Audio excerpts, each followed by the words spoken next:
Une belle histoire sur le grand de la génération il y a 2 siècles et demi. Le Rabbi Yonatan Abshitz, il a écrit Yarod Vache, aussi Kretou Pleti, des grands livres de psycha. Un jour, le seigneur de sa région lui dit, dites-moi, vous dites que Mashiach, votre Messie va venir un beau jour, mais qui vous êtes? Un petit peuple, sans rien. Même aujourd'hui, on a une armée, etc. Mais on est un petit peuple, on est combien? 6 millions par rapport à 1 milliard 300 millions d'ennemis qui nous entourent, le monde entier. Faut pas rêver, d'accord? Avec même l'armée du monde, on n'est rien. Le Rav Shark disait sans cesse, faut pas croire qu'on est ce qu'on n'est pas. On est des petits, très vulnérables, faut faire attention. Alors comment? Lui dit, à plus forte raison à l'époque, on n'avait rien du tout, on était un peuple en exil. Votre Messie viendra, il y a des armées, l'armée prusse, l'armée russe, l'armée française, l'armée britannique, des immenses grandes armées. Comment votre Messie viendra? Comment il va faire la guerre? Comment il va montrer qu'il sera un grand? Du coup, je te montre. Dis à tous tes seigneurs, dans 3 jours, on va faire un concours de combat de coqs. Que chacun prépare bien son coq, on verra qui sera vainqueur. Moi, je mènerai mon coq aussi, on verra. Je te montrerai que moi, je serai le vainqueur.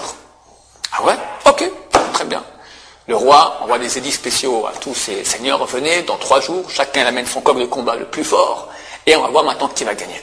Après 3 jours, les trompettes, les drapeaux, tous les seigneurs qui sont là, et le roi s'installe, et chaque seigneur amène son coq, des coqs flamboyants, des coqs cruels, forts, puissants. Et le roi vient, il sort d'un coup de son sac comme ça, un petit coq, tout freluquet, tout tremblotant. Les seigneurs là se regardent en faisant des sourires, des coups d'œil comme ça, ils rigolent déjà. Bon, les trompettes sonnent, le roi ordonne que le combat commence. On jette les coqs dans l'arène. Et le combat commence. Les coqs l'un sur l'autre, ils se griffent, ils se mordent, ils se griffent. Le petit coq du rab, il va se coucher dans un petit coin comme ça, il fait rien du tout.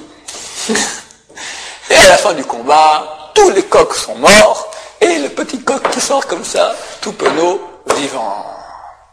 C'est marqué dans les textes qu'à la fin des temps, il y aura une grande guerre dans le monde. On n'est pas prophète ni fils de prophète. C'est vrai que tout le monde sent un peu que c'est pour bientôt. On ne sait pas quand ça se passera. C'est marqué très clairement qu'il y aura une grande guerre entre l'Occident et l'Orient. Alors je rajouterai même un petit truc que j'ai pas... C'est marqué dans les écrits de Rabbi Yoshua Eshel Meapta qu'à la fin des temps, les peuples voudront faire la guerre entre eux. Mais ils verront que s'ils font la guerre entre eux, le seul qui va en profiter en fait, c'est le peuple d'Israël. Alors, ils vont tout faire pour ne pas rentrer en guerre.